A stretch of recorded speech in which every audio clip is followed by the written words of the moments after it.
ಲಕ್ಷಣ: ಒಂದು ಲಘು, ಎರಡು ದುರ್ಗಗಳು.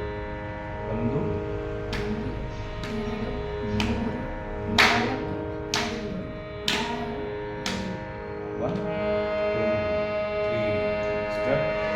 ಕೆರೆಯ ನೀರನ್ನು ಕೆರೆಗೆ ಚೆಲ್ಲಿ ವರವ ಪಡೆದವರಂತೆ ಕಾಣಿರು. ಹರಿಯ